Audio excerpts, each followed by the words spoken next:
Kenya is a land steeped in history with a story that stretches back millions of years. It is here, in the heart of East Africa, where scientists believe the story of humanity began. Archaeological discoveries such as the ancient tools and fossils found at Kubifora and Ologa Saile provide compelling evidence that early humans walked these lands for millennia. These early inhabitants, our ancestors, left their mark on the landscape, adapting to the changing climate and laying the foundations for the diverse cultures that would follow. The discovery of Turkana Boy, a nearly complete skeleton of Homo erectus dating back 1.6 million years, further cemented Kenya's place in the story of human evolution. These early humans were not merely passive inhabitants of the land, they were skilled toolmakers, hunters and gatherers who shaped their environment and laid the groundwork for the development of human societies. As the centuries turned into millennia, these early groups migrated, interacted and evolved, giving rise to new cultures and ways of life. The story of early humans in Kenya is not merely a tale of bones and stones. It is a testament to the resilience and adaptability of our species. It is a reminder that long before the arrival of empires and colonialism, Kenya was already a land of immense cultural and historical significance. The echoes of these ancient ancestors can still be felt today in the rich tapestry of cultures and traditions that make up modern Kenya. These early chapters in Kenya's history, though shrouded in the mists of time, are crucial for understanding the deep roots of human civilization and the enduring connection between humanity and the East African landscape.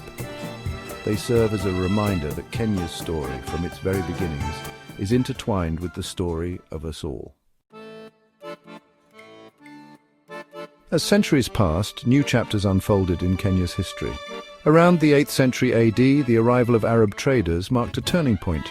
These seafaring merchants, drawn by the allure of ivory, gold and spices, established trading posts along the Kenyan coast. This marked the beginning of a vibrant period of cultural exchange and the emergence of the Swahili culture. The Swahili people, a blend of Arab, Persian and African influences, developed a unique language and culture. Swahili, a Bantu language infused with Arabic loanwords, became the lingua franca of trade along the East African coast. Coastal cities such as Mombasa, Lamu and Pate flourished as bustling centers of commerce, connecting East Africa to the wider Indian Ocean trade network. The Swahili coast became a melting pot of cultures where African traditions blended with Islamic influences, creating a distinct and vibrant society. This period witnessed the construction of magnificent stone mosques, elaborate tombs and grand palaces, showcasing the architectural prowess and artistic sensibilities of the Swahili people. The Swahili coast became renowned for its exquisite carvings, intricate jewelry and beautiful textiles, reflecting a rich artistic heritage born from cultural fusion.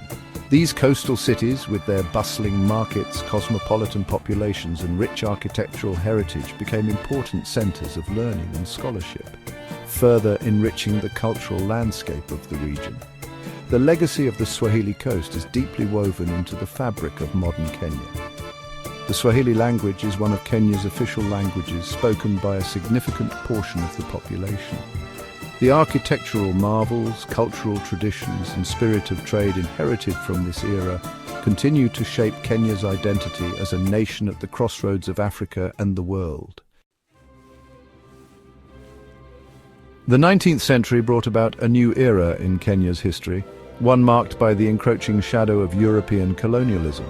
The British, driven by imperial ambitions and economic interests, gradually extended their control over Kenya, culminating in the establishment of the East Africa Protectorate in 1895. This marked the beginning of a period of profound change, as Kenya was drawn into the British Empire.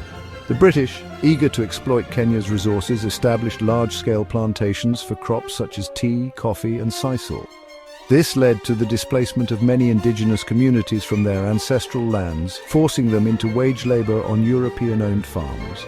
The British also introduced a system of colonial administration, imposing their laws, customs and institutions on Kenyan society.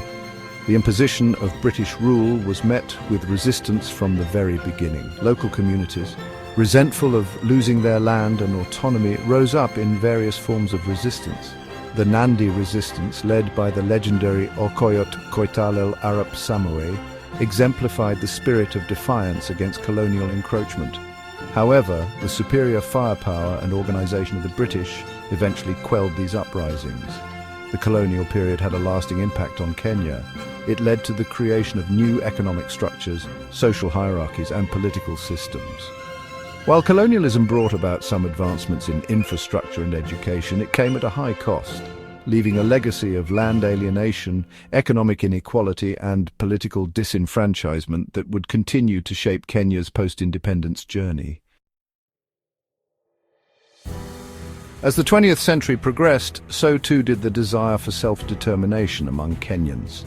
The injustices of colonial rule, the loss of land, and the denial of basic rights fueled a growing nationalist movement. The Mau Mau uprising, which erupted in 1952, became a pivotal moment in Kenya's struggle for independence. The Mau Mau, drawn primarily from the Kikuyu community, launched a guerrilla war against British colonial rule.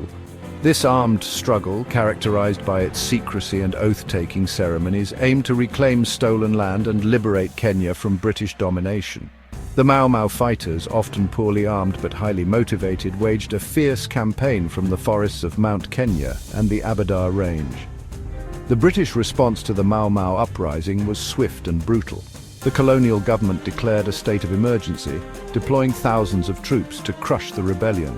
Detention camps, such as those at Hola and Manyani, became notorious for the torture and mistreatment of suspected Mau Mau sympathizers. Despite facing overwhelming odds and enduring immense suffering, the Mau Mau fighters persisted, their struggle becoming a symbol of resistance against colonial oppression not only in Kenya, but across Africa.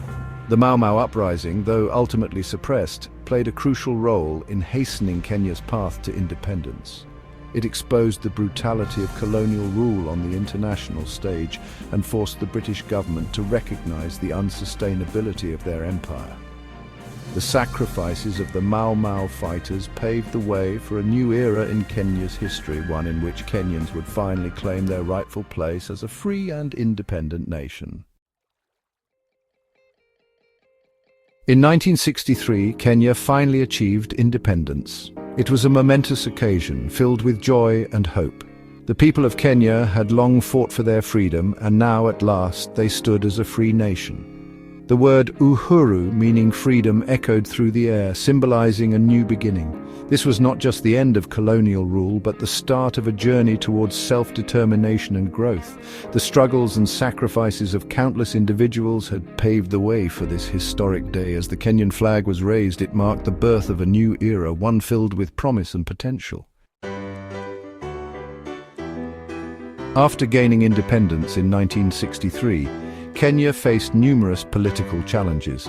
The young nation had to navigate the complexities of building a stable government, addressing ethnic divisions, and managing economic development.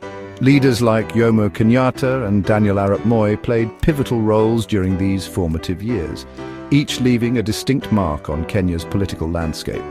However, the journey was far from smooth, with periods of political unrest and economic difficulties testing the resilience of the Kenyan people.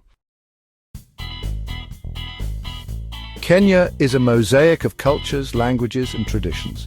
With over 40 ethnic groups, each contributing to the nation's rich cultural heritage, the diversity is truly remarkable. From the Kikuyu and Luo to the Maasai and Swahili, every community brings its unique customs, music, and art. This diversity is not just a source of pride, but also a cornerstone of Kenya's national identity, fostering a spirit of unity and diversity. Traditionally, Kenya's economy has been heavily reliant on agriculture, with tea, coffee, and horticulture being major exports. However, in recent years there has been a significant shift towards technology and innovation. Nairobi, often dubbed the Silicon Savannah, has become a hub for tech startups and entrepreneurs. This transition from an agrarian economy to a more diversified one highlights Kenya's adaptability and forward-thinking approach, paving the way for future growth and development. Kenya, like any other nation, faces its share of challenges. Issues such as poverty, corruption, and unemployment continue to pose significant hurdles. Yet, amidst these challenges lie immense opportunities. The country's young and dynamic population, combined with its strategic location and natural resources, offers a promising future. By addressing its challenges head-on and harnessing its potential, Kenya stands poised to achieve remarkable progress in the years to come.